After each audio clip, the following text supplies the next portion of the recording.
Good morning. This is Dr. Kemi Olunloyo, and it's 4th of July, Independence Day in America. Happy Independence Day to everybody today.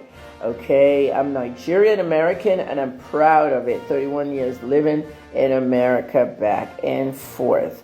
Now, 4th of July is very synonymous to American history, and it's the cornerstone of American history, really, celebrating the birth of the United States as an independent nation. And it commemorates the adoption of the Declaration of Independence and the signing and signifying that the country's struggle for freedom and self-determination is here.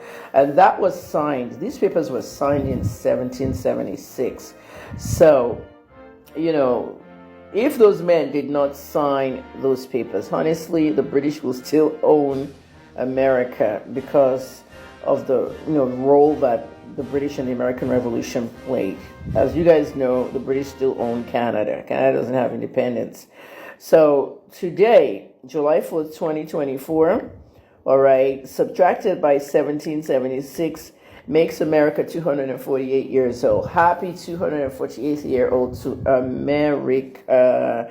You can see me here holding the flag of the United States in front of the U.S. Embassy in Lagos, Nigeria at Walter Carrington Crescent. Let's drum up Happy Independence Day. Here you have the typical American things. You can see the coat of arms of the U.S. Embassy. My son, Rich KJT, rapper, singer, logistic expert, name it. He is dressed as Shaquille O'Neal for his second birthday shoot, and I happened to meet Shaq in a club who signed it for me the same year. Nicki Minaj, a very iconic rapper, one of the wives of the soldiers that died in the Iraq War when they brought the casket home. This picture is very, very iconic. McDonald's, hamburgers in fast food restaurants, synonymous to the United States. McDonald's was still waiting for you in Nigeria. And my son, on 4th of July while we're in Canada, waking up with a flag. My son interviewing singer Estelle. While we're in Canada, she's British. So the British and the Canadians and the Americans are friends. And maybe one day we'll change the Nigerian flag just like they've changed the anthem. And this is what I designed in 2009. Don't you like it? 36 states. So the American flag has all 50 states in the star part. They call it the Star-Spangled Banner. And, the red and white and blue. So I put Nigeria's flag like this. So if we're going to change the flag, I've designed it already. 36 states in the stars. My son, Enito, my autistic son, standing in front of United States Capitol. In Capitol, the left side, I believe, is Congress, and the right side is the Senate. It's a beautiful building. If you ever go to Washington, D.C., go there. That is where all the laws are made in the United States of America. This is a great selfie that my son took, and he took this in 2014, I believe. So this picture is 10 years old. And, of course, I am a genius. Okay, IQ 207. I like to play with numbers. My father's a mathematician, and I'm the second best with numbers in the family. So I come up with all these different things about numbers. Everyone in this picture is celebrating their birthday today, 4th of July.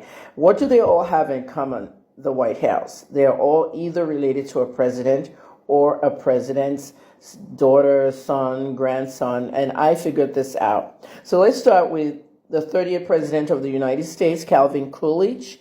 That's Calvin Coolidge in the black and white picture. On the right, Malia Obama. So today, if you go to President Obama and Michelle Obama's page, you're going to see a lot of happy birthday wishes for Malia.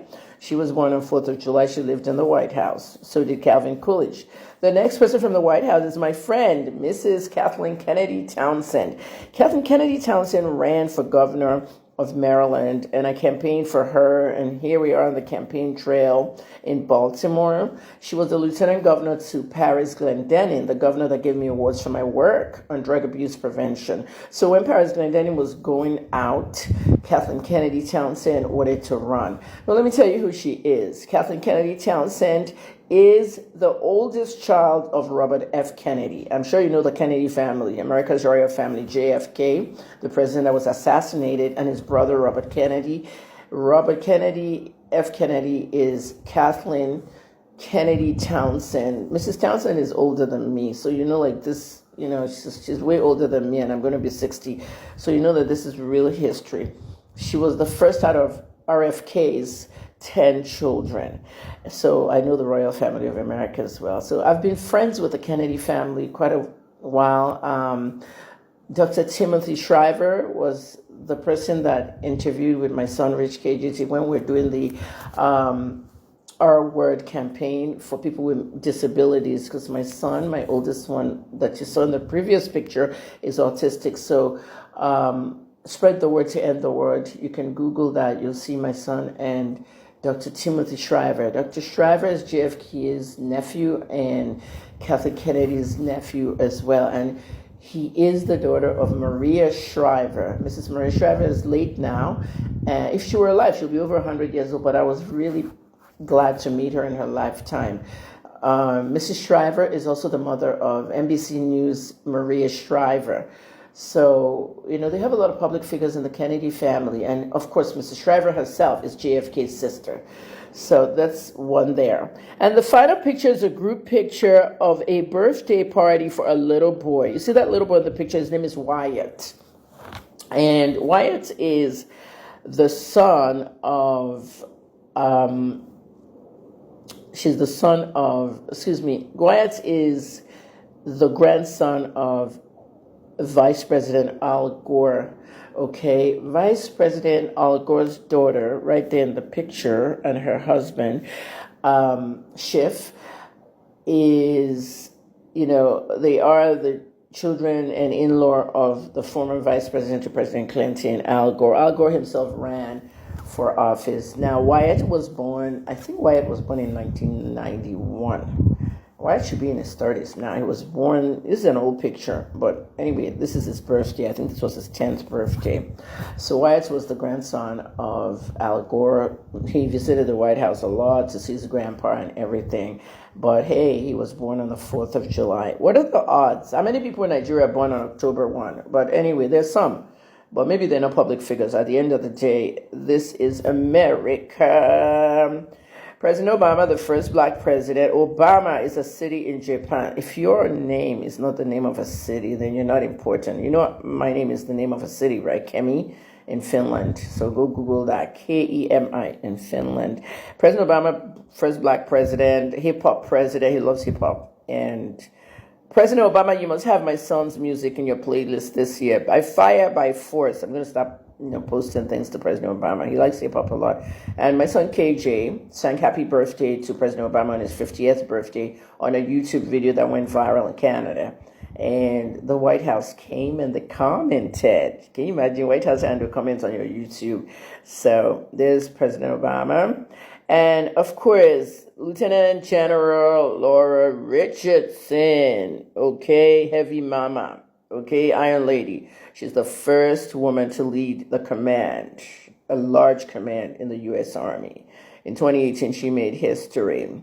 And there you go. That's American history. I want to thank everybody, and I want to thank the United States for giving me everything I have, a degree in journalism, PR, pharmacy, and everyone I've worked with in America, everything. And I'll be back in September for the Knowledge Drug Abuse Tour in Baltimore City schools, Washington, D.C. schools, so expect me.